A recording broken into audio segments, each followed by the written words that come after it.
ಇದು ಮೈಸೂರಿಂದ 17 ಕಿಲೋಮೀಟ್ರ್ ಆಗುತ್ತೆ. ಇಲ್ಲೆಲ್ಲ ಫಾರಮ್ ಹೌಸ್ ಇದೆ. ಸೊ ನೋಡಿ ಅಲ್ಲಿ ಬರಬೇಕಾದ್ರೆ ಫಾರಮ್ ಹೌಸ್ ಇದೆ. ಸೊ ಇದು ಬಂದು ನಿಮಗೆ ಗೌರ್ಮೆಂಟ್ ರಸ್ತೆ, ಇದು ಕ್ಲೀನ್ ಮಾಡಿಲ್ಲ, ಸರ್ಕಾರಿ ರಸ್ತೆ ಇದು. ಇದಕ್ಕೆ ತಾಕೊಂಡಿರೋಂಗೆ 3.5 ಎಕರೆ. ಇದು ಮೈಸೂರಿಂದ ಒಂದು 17 ಕಿಲೋಮೀಟ್ರ್ ಆಗುತ್ತೆ.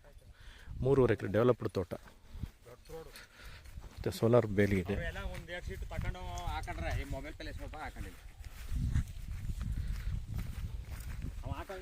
ತೆಂಗು, ಬಾಳೆ ಎಲ್ಲ ಇದೆ. ನಾನು ಒಳಗಡೆ ಎಂಟ್ರಿ ಆಗ್ತೀನಿ. ಕ್ಲೀನ್ ಮಾಡಿಲ್ಲ ಅಷ್ಟೇ ನೋಡಿ. ಸೋಲಾರ್ ಬೇಲಿ ಇದೆ. ಟೀಕು, ಬಾಳೆ, ತೆಂಗು ಎಲ್ಲ ಇದೆ. ಒಳಗಡೆ ಎಂಟ್ರಿ ಆಗ್ತಾಯಿದ್ದೀನಿ. 3.5 ಎಕರೆ ಇದೆ. ಹಾಂ, ಹೋಗ್ತೀನಿ. ಕ್ಲೀನ್ ಮಾಡಿಲ್ಲ ಒಳಗಡೆ. ಬೋರ್ ಇದೆ. ಬೋರ್ ಐತಲ್ಲ. ತೆಂಗು ಎಷ್ಟೈತೆ? ಅಲ್ಲ, ತೆಂಗು ಎಷ್ಟೈತೆ ಅಂದೆ. ಹಾಂ, ದೊಡ್ಡದು ತೆಂಗು 150 ಗಿಡ ಇದೆ. ಸ್ವಲ್ಪ ಬಾಳೆ ಹಾಕಿದ್ದಾರೆ. ಸುತ್ತ ಸೋಲಾರ್ ಫೆನ್ಸ್ ಇದೆ.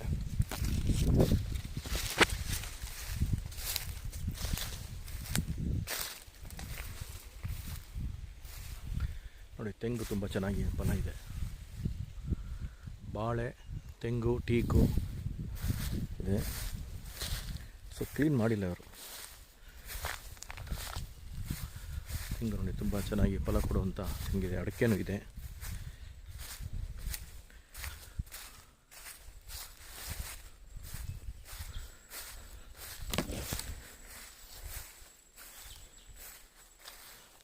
ನೋಡಿ, ಅಡಿಕೆ ಇದೆ. ಸ್ವಲ್ಪ ಕ್ಲೀನ್ ಮಾಡಿಲ್ಲ ಇವರು, ಜಾಗನ ಕ್ಲೀನ್ ಮಾಡಿಲ್ಲ ನೋಡಿ. ತೆಂಗೊಂದು 100, ಈ ಥರ ದೊಡ್ಡದು ತೆಂಗೊಂದು 100 ಇದೆ ನೋಡಿ. ತೆಂಗಿನ ಫಲ ತುಂಬ ಚೆನ್ನಾಗಿದೆ. ಟೋಟಲಿ ಬಂದು ಇದು 3.5 ಎಕರೆ. ಇದು ಮೈಸೂರಿಂದ 17 ಕಿಲೋಮೀಟ್ರ್ ಆಗುತ್ತೆ. ಮೈಸೂರು ಸುತ್ತೂರು ರಸ್ತೆಯಿಂದ ಒಳಗಡೆ ಬರಬೇಕು. ತಾರ್ ರಸ್ತೆಗೆ ಇದು ಒಂದು ಅರ್ಧ ಕಿಲೋಮೀಟ್ರ್ ಆಗುತ್ತೆ. ಡೆವಲಪ್ಡ್ ತೋಟ ಇದು. 3.5 ಎಕರೆ. ಬೋರ್ ಇದೆ. ರೆಡ್ ಸಾಯಿಲು ನೋಡಿ. ಬಾಳೆ ತುಂಬ ಚೆನ್ನಾಗಿ ಬಂದಿದೆ. ಓಕೆ, ಒಳಗಡೆ ತುಂಬ ಚೆನ್ನಾಗಿದೆ ತೋಟ. ಬಟ್ ಕ್ಲೀನ್ ಮಾಡದೇ ಇರೋದ್ರಿಂದ ಒಳಗಡೆ ಹೋಗ್ಲಿಕ್ಕೆ ಆಗ್ತಾಯಿಲ್ಲ. ಸೊ ಬಾಳೆ ನೋಡಿ ಹಿಂಗಿದೆ. ತೆಂಗು ನೋಡಿ ತುಂಬ ಚೆನ್ನಾಗಿದೆ. ಎಲ್ಲ ಕಡೆ ತೆಂಗು ಚೆನ್ನಾಗಿದೆ ನೋಡಿ. ಅಡಿಕೆನೇ ಈ ಸೈಜ್ ಇದೆ, ಇಷ್ಟುದ್ದ ಇದೆ. ಟೋಟಲಿ ಬಂದು ಇದು 3.5 ಎಕರೆ.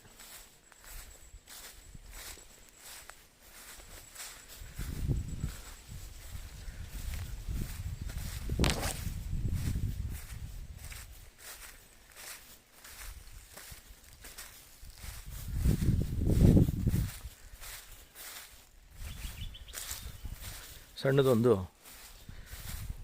ಫಾರಮ್ ಹೌಸ್ ಟೈಪ್ ಮಾಡ್ಕೊಂಡಿದ್ದೆ ಚಿಕ್ಕದಾಗಿ ಶೀಟಲ್ಲಿ.